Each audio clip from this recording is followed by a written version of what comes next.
Yo mga kabat Yo mga katipunggol, panibagong reaction video na naman at samahan niyo ako at play na natin to. Magandang gabi sa mga nanonood at nakikinig. Opo, Hmm. ito po ba ay nataon lang o itinaon? Ano ba, halata na ba masyado, Prof? Mhm. Talagang tinaon yan. Para yan kay Marcoleta eh. All of a sudden, nagkaroon ng... what are the chances na you will be arrested at the start of the impeachment? Mhm. Ito, what are the chances that the former Senate President, whom they ousted illegally, Mhm.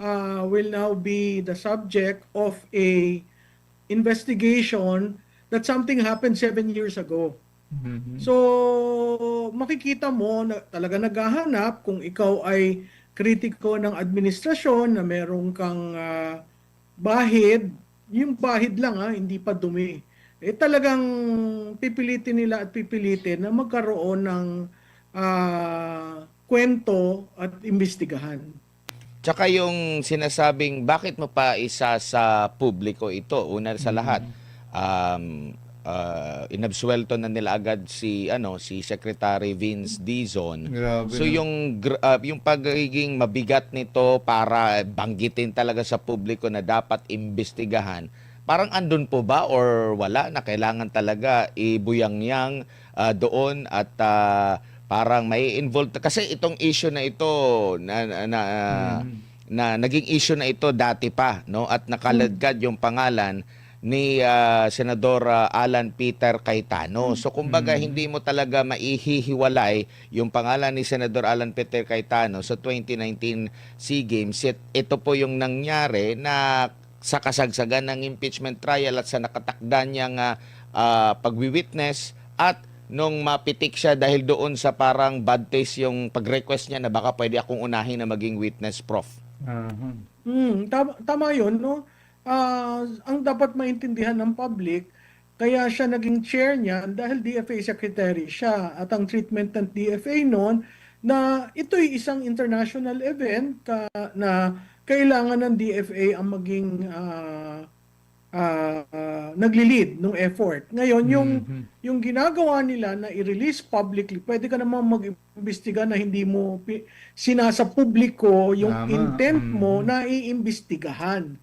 Yun na nga mga kababayan natin no. Talagang tila nga ba nais no na may panghugutan itong si Matibag no sa kanyang nais na pag-iimbestiga umano dito nga no sa 2019 na SEA Games nga na kung saan nais pang ibuyan niyang o ibunya o nais pang talagang umano ipangalandakan ng kanyang pag-iimbestiga no para may masabi lang o tila nga ba may papogi points o may nais lang talagang palabasin o may puntuhin upang mapigilan ang mga nagiging hakbang din no patungkol no sa nais na pang nais na pagsiwalat ng katotohanan ukol nga no sa mga pangyayari na ngayon nga nagaganap sa ating na nakikipag umano na tila nga ba no yung pangyayari nga nakikipagtakutan ba to si Matibag no sa kanyang nagiging ilang pagpapahayag ukol nga umano sa pag-iimbestiga nung 2019 SEA Games nga no na tila nga ba ito ang nais niyang ipangharang dito kala Alan nga na kung saan kung matatandaan natin talagang pa talagang binigyang na talagang hindi nga nagiging gusto na talagang hindi nga gusto yung nagiging hakbang nito ni Matibag ukol nga no sa kanyang mga ikinikilos laban nga dito no sa minority mga kababayan natin no na kung saan tila nga ba may inaaniban o may pinapanigan lamang o na kung saan may inaaniban no tila nga ba may pinapanigan lamang itong si Matibag no sa kanyang sa kanyang mga nagiging sa kanyang mga nagiging hakbangin nga dito no. At yun tuloy pa natin. Saan napunta na yung equal protection, no? Mhm. Dapat yan, tahimik nilang ginagawa at kung investigative phase pa, para Mhm. rin yan yung sinabi na mag-iimbestiga kami pero ilang buwan na dun sa mga kilalang mga involved sa flood control Mhm. na minsan magpapile ng kaso, minsan nasa investigation phase pa. So makikita mo talaga weaponize ang ginagawa ng mga ahensya ng gobyerno laban sa kritiko. Opo, kumbaga may sort of messaging dito na, oh, ito yung gagawin ko ha, mag-ingat ka. Parang yung chilling effect, Prof, parang ganito yung nagiging ito yung nagiging trend ngayon sa gobyerno na magpapalabas sila, magpe-press con sila, bibigay sila ng pahayag sa publiko, lalo na doon sa mga issue na halimbawa doon po sa pagkakaroon ng majority, doon sa pagpapalit ng liderato. Bigla na lang natin naririnig ng mga ganito, o biglang galing sa pagiging hinog na, magpa-file na, tapos nung paglipat medyo naging hilaw na Yun na nga ulit. eh. Parang ganito rin, Prof. Yan nga ng mga kababayan natin, nagiging malabo yung mga ilang tila nga ba nagiging hakbang.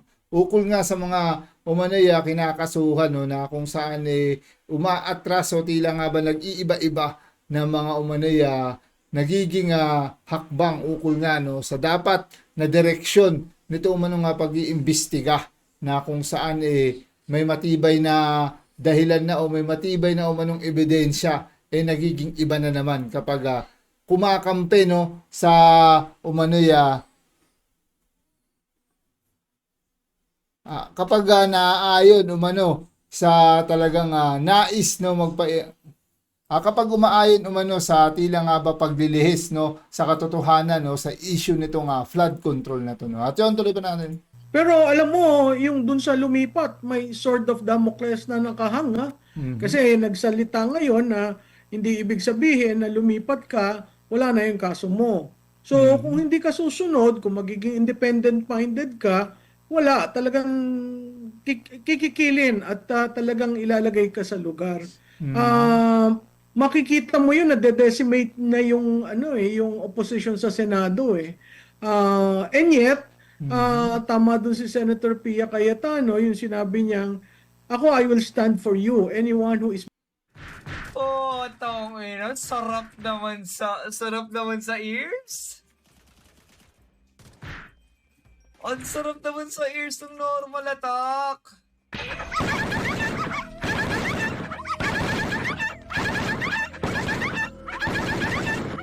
being harassed, I will stand for you.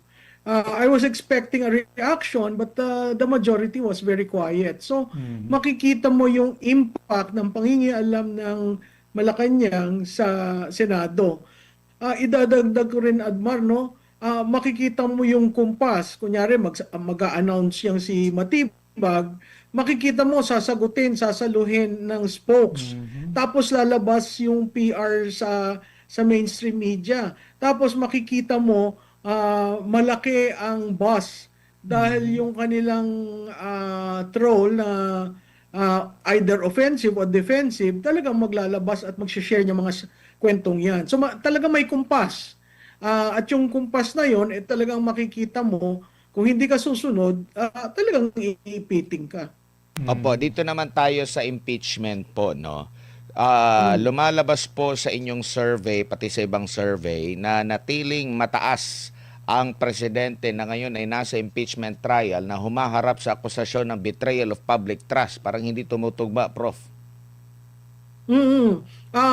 Alam mo, hindi naman kami nag-uusap yung mga survey firms. Iba-iba yung methodology namin. Pero makikita mo, what the trend that sticks out is siya pa rin, si VP Sara pa rin ang most trusted, most approved, di ba?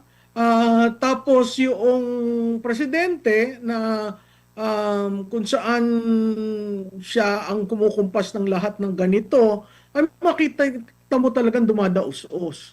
So, dapat siguro tingnan nila yung public opinion dahil 4 na taon nang talagang pinipiga si Vice Presidente Duterte at sila ang may hawak ng lahat ng makinarya. Whether police, whether NBI, whether ahensya ng gobyerno, talagang pag nagustuhan nila, sige. Pero makikita mo nga yung in reverse, ano yung opinion ng taong bayan. At Mm. doon lumalabas na makikita mo, despite of what is happening, hindi dumadaos-os ng malaki si Vice Presidente Mm. Duterte na ine-expect ng lahat because bugbog na nga, bababa na. Mm. Opo. Dito po sa impeachment ngayon ng pangalawang pangulo, naging even na po ba yung at least ngayon na makakapagbigay na ng pahayag ang depensa kumpara dati? Nakikita nyo kasi dati talagang one-sided yung naririnig natin kasi pinili po ng pangalawang pangulo na hindi humarap kasi ano na parang meron ng conclusion talaga doon sa Kamara, sa investigasyon. Tapos, yet mataas pa rin yung kanyang rating, pinakamataas pa rin po. Ngayon na merong impeachment trial na nabibigyan na sila ng pagkakataon na makapagsalita, do you think na makakabawi na ito? Kasi alam natin, tanggapin natin na meron talagang pagbaba din sa ano ng pangalawang pangulo along the way. Kumbaga may epekto din yung mga paninira sa kanya, though siya pa rin yung pinakamataas. Pero ngayon na pantay na, makakapagbigay na ng pahayag ang depensa na panig sa pangalawang pangulo, naasahan niyo po ba na tataas itong kanya pong rating? Well, depende siguro kasi makikita mo ang prosecution talagang after every impeachment court hearing, sinasabayan nila ng press conference. At dun sa press conference, pag kinumpir mo yung nangyari sa hearing, magkaiba. Dun sa press conference, nagko-conclusion na sila. Wala pa namang conclusion sa trial. So, makikita mo yung paggamit ng propaganda sa press conference at yung ebidensya. Makikita natin sa charge number 4, wala ako sa pag-assess ko dun sa nangyari, doon sa digital forensic, hindi naman siya expert.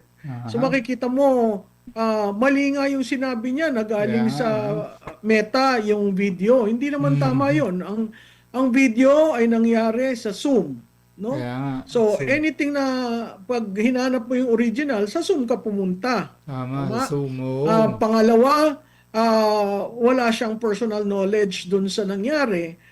Yun na nga no, mga kababayan natin no, na talagang original video nito sa Zoom no, kasi doon nga naganap ang pag-interview nga no sa ating Vice Presidente at hindi kay Meta no. Si Meta gamit lamang upang doon no mag-live mga kababayan natin, pero ang gamit talaga sa pagbibideo is Zoom nga no, na kung saan kung susumahin natin dapat nga sa camera nang galing, hindi sa Zoom mga kababayan natin no, na kung saan eto nga ang nagbigay no ng umano'y talagang nang talagang tila nga ba malaking palaisipan no sa nagiging pahayag ng witness ng prosecution nga no mga kababayan ng prosecution nga ng mga ng kampo nga no nila ng kampo nga no ng umano'y ng kampo nga ng mga nag-i-impeach nga no sa ating Vice Presidente na kung saan ito'y naganap umano sa Zoom. Malinaw yan na sinasabi dito. At yun, tuloy pa natin. Na tingnan lang niya. At nung in-interview niya yung mga randomly, yung mga naandun, 42 people were there, hindi consistent yung pagtatanong niya. Yan lang. Yun namang si sakto. Attorney Lotok, Ang new and improved Copico Blanca with New Zealand milk and premium coffee beans. Creamy as sarap na. Para ready for the day. Creamy as ang daming, ngayon lang ako nakakita na NBI na hindi masino sa typographical error. May typo error sa PINA, may typo error sa affidavit. Tapos nung tinanong siya, ang investigation lang niya kay BP. Ba hindi niya tiningnan yung allegedly yung tatlo. Wala namang complaint yung tatlo. So sa akin, ang suma total ko, napakahina ng dalawang witnesses. Ang problema, Admar, hindi naman yung sistema na pinagsang-ayunan ng dalawang parties tatapusin muna si prosecution doon sa apat bago papasok si defense ng kanilang evidence. So yung nagagawa lang, nagre-rebut lang sila, nagka-counter sila, pero hindi sila nag-o-offer pa ng evidence. Kaya yung kunyari dyan sa grave threat, ipopostpone mo muna ang iyong judgment, matapos yung apat, tapos magpe-present si defense ng kanilang evidence or witness, no? Telling yung hindi pagtawag kay Yusek Lopez at saka dun sa Sergeant at Arms ng House, yung nagsabi kay Yusek Lopez na ililipat siya sa Women's Correctional. Nagtaka ako bakit inalaw nila ng withdrawal, no? Kasi si Yusek Lopez was a hostile witness. So hindi ka lang basta naglilist was only to say na dahil sa redundancy, surplusage, hindi na namin siya tatawagan. Hostile witness nga kaya nakakapagtaka. Pero ganun yung takbo, tapos biglang si Matibag, ako, ipupusta ko sa inyo, si Matibag, sasabihin niyan, may assassin. May kinontract na assassin, pero hindi niya masasabi dahil national security. So ano yon? Propaganda. So kung naghahanap tayo ng evidence at gusto natin maging patas sa issue ng grave threat, na ang grave threat naman ay hindi impeachable, mahina yung Article 4. No? Kaya tingnan natin, pag-usad nito, critical yung pinag-usapan na magdedebate sa Lunes tungkol dun sa BIR, sa SALN at sa AMLA, kasi yung kung ano man ang decision ng impeachment court, dun tatayo yung tatlong charges pa na naiiwan. Opo, doon po sa pagbawi ng marami, parang anim o mahigit pa, na mga witness, para po sa messaging po, negatibo ba yon sa, lalo na sa panig ng process? Kasi kung iisipin mo, napakahaba na nitong pinanggalingan nitong impeachment na ito, nanggaling pa ito doon sa Kamara, ang dami na nila. So kumbaga, dapat kung iisipin mo kung gano'n katagal, napaghandaan na nito, lalo na yung pagpili ng mga magiging testigo. Yeah. Tapos at the end, sasabihin mo lang na redundant. Hindi ba nila naisip yun along the way? Kung Kaya nga. same lang din naman yung sasabihin or ipupunto nila, napakarami nilang mga abogado.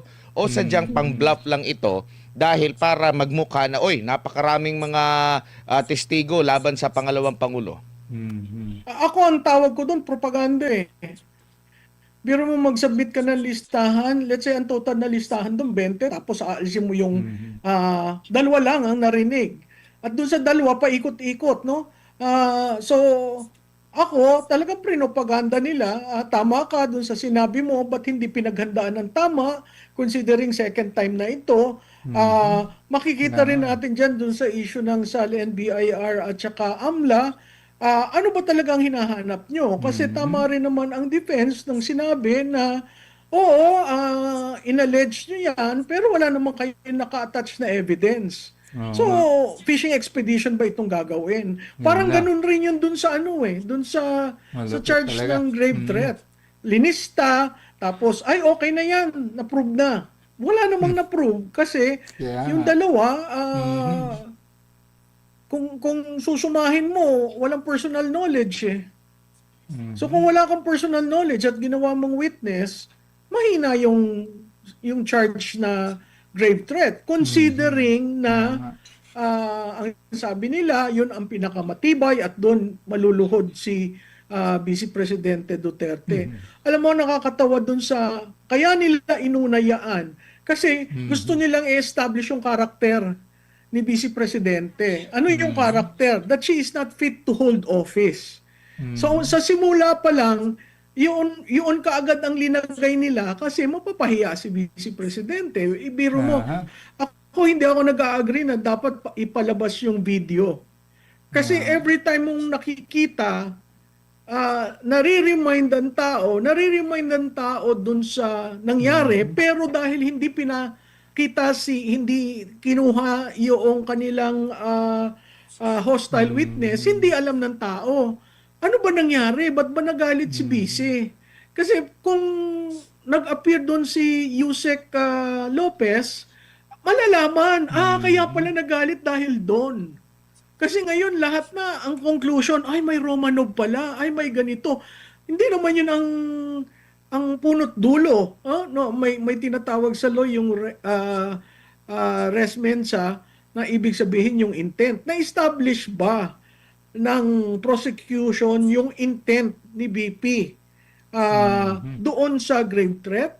Kaya nga. Kasi kailangan natin lagyan ng konteksto. Kasi kung walang konteksto, ang dating sa tao, hindi talaga pwede si BP maging presidente.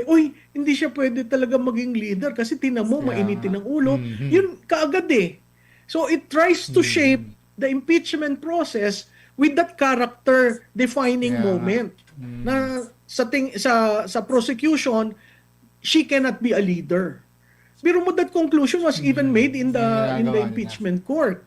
Kaya nga. But that is not an impeachable offense. Yung bang karakter ng tao, impeachable? Hindi. Pero merong linya na Grabe. sinabi na she is not fit for office.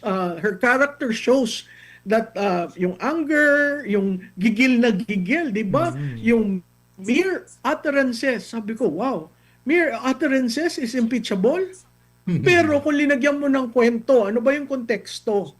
Maiintindihan ng tao, kaya nagsalita ng ganun si BP. Kaya nga.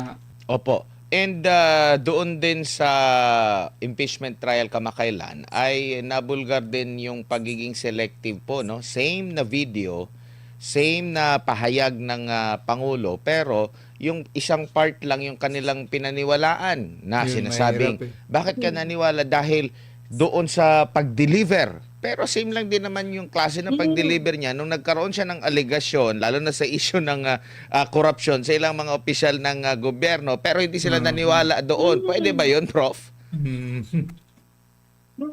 Tapos ang sinabi pa ng witness, there's a pattern.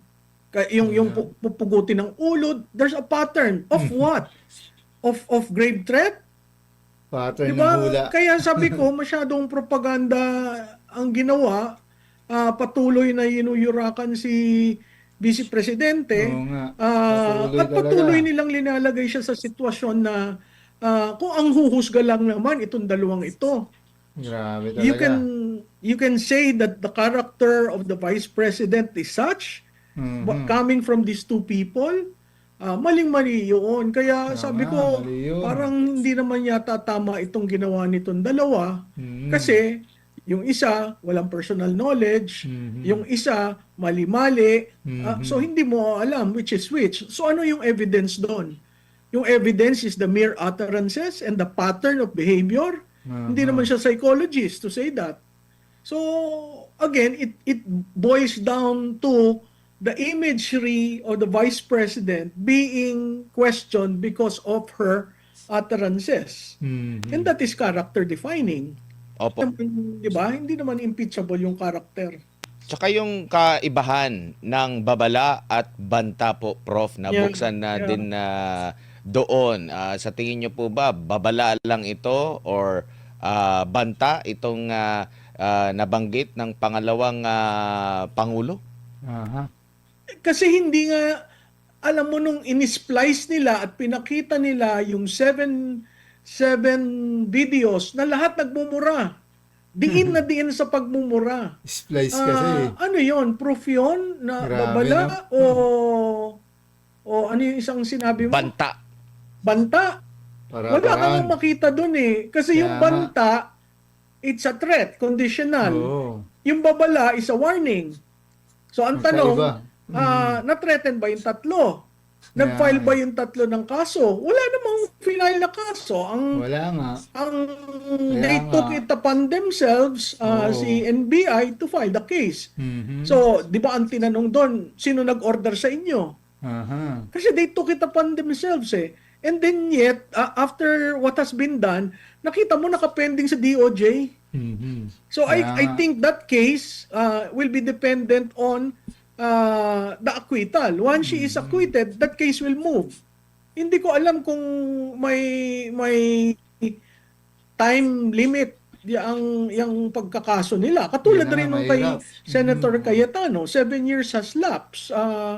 Yung ba walang, what do you call this? Hindi ba stop na ang Estado? Dahil tapos na yung period na kailangan ka mag-file ng kaso. Tama. Prof, So, pero nakita natin kasi ginawa yes po, Prof. Opo, kasi pumapangit yung signal. Okay. Prof, okay. Okay na po. Prof, dito po sa mga pangyayari, no, isama na natin yung mga previous pa sa pag-iimbestiga. Wala ba o andyan yung kamay ng Pangulo dito sa mga pangyayari laban sa pangalawang Pangulo? Aha. After 4 years, ako, naniniwala ako, kasama siya sa pagpaplano. Kasi hindi naman pwedeng Kasama gumalaw pala. ang mga ehensyang ganito kung hindi Kaya nga. nag-order at hindi pinagplanuhan. Tama. Hindi mo masasabi na biglaan ito kasi 2 beses na nag-attempt Hindi mo rin masasabi na hindi ma-acquit si BP kasi kahit yung threshold gustong tanungin. So makikita natin at nakakatawa hindi ko alam kung sino nag-a-advise sa kanya. Kahit mo bawasan ng Senado ng miyembro, lalo na dun sa minority, 16 pa rin naman Kaya nga. 16 Kasi ang pa rin ang sinabi ng kailangan. Constitution, klarado, of all members. Oo. So hindi ko maintindihan Dapat naman bakit may 16. tatayong senador at sasabihin hindi sila nag-agree dun sa presiding officer. No? So I guess Kaya that will be subject to Supreme Court petition if ever. Opo, huling topic na lamang po, Prof. Ito pong pagkondena ng Estados Unidos sa ICC. Ano po ang basa niyo po rito? Well, ako'y natutuwa. Hindi ko alam kung seseryosohin nila yung warning to dapat all seryosohin, our allies na extending any Sana, courtesy or seryosohin yan, extending oo. any assistance to the ICC will be threatened and sanctioned by the sanction United yan, States. It's ICC about na time. yan. Unang-una, kung yan papaboran ng Estados Unidos at sila lamang ang magbe-benefit, kawawa naman yung sinasabi ng North-South issue, no? Na yung maliliit na bansa lamang ang kanilang kayang Kaya nga. tadyakan at Halata naman at hulihin, Malilit na samantalang bansa yung lang. malalaking bansa, yung mga Wala, dambuhalang wala. bansa, Hindi nila may kaya yan. hegemonic Oo. role sa global Wala nga sila magawa order dyan. natin, pwede silang ganyanin. Mm. Pero it's about time, no, na pag-usapan yan, it's about time na tama ba yung ginagawa Panahon na. ng ICC. Kaya nga, Kasi talagang dapat pangingialam lang, sa dapat lang sovereignty talaga. ng bawat bansa. Opo, doon naman sa naging tugon ng Malacanang ukol dito, naging selective po ba sila kung ano yung makakabenepisyo sa administrasyon, ano yung hindi nakakabenepisyo? Kasi naalala ko, nung pumunta si Marcos Jr. doon sa Russia, na ungkat yung pwede ba tayong mag-angkat ng langis doon sa Russia, tapos sasabihin na maraming mga kinukonsidera. So, nakita natin na may involvement talaga yung Amerika doon kasi may conflict ang Russia at saka sa Amerika, yung mga economic Kaya nga. wars. Pero ito, may pahayag, bakit parang matamlay ang yung parang pagtugon mo rito? Kumbaga, nagiging selective. Mahilig ba sila sa pagiging selective? Prof? Kaya nga puro selective na lang Sa tingin ko may amnesia, Tambak ng hindi lang selective. selective justice ang Selective tao sa justice Malacanang. talaga. Kung papabor sa kanila, sasayaw Oo. sila. Kung hindi papabor sa kanila, medyo tatahimik sila. Ayaw sila. Ang problema lang nun, sarili nating kababayan, ang itinapon nila, Yun basta na nga. gano'n na lamang. At Masaklap makikita doon. naman natin, ang daming traces dyan na sinasabi niya nung umpisa, I will not Grabe surrender talaga. the sovereignty of this country.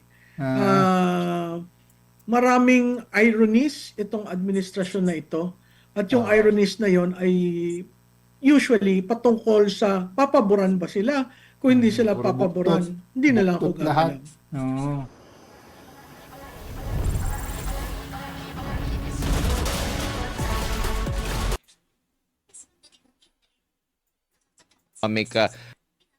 At yan nga mga kababayan natin, yung mga ilang naging pahayag no, sa inyong natunghayan no, na ukol nga pa rin no, sa impeachment sa ating Vice Presidente at patungkol nga rito sa ICC na kung saan yan nga ang mga ilang nagiging tugon sa mga hakbangin o galaw nga umano ng impeachment at syempre yung talagang issue ngayon patungkol sa ICC na kung saan nais nga tuluyan niyang buwagin umano ito ng US no, na yan nga isa sa magandang balita kapag tuluyan nga mabuwag yan no, dahil umano yung mga maliliit na bansa lang naman talaga kinakaya nito, subalit yung malalaking bansa hindi nga no tuluyang mapasok o makuha ang nais silang tugisin o hulihin umano sa mga kinakasuhan ukol nga dyan no, sa ICC na yan no, na kung saan patuloy at patuloy no, na dapat no bigyang hakbangin o galaw din ang mga nagiging tugon ng ICC lalo na nga no, dito sa ating bansa na kung saan talagang isinuko na lamang yung ating presidente o yung ating dating pinuno nga ng bansa na Pilipino pa man din, ngunit talagang sa dayuhan ito pinapalitis no. At kayo na bahalang magkomento na nais yung komento patungkol sa inyong mga natunghayan dyan no. At muli mga kababayan natin no, hanggang sa muli nating pagkikita mga kababayan.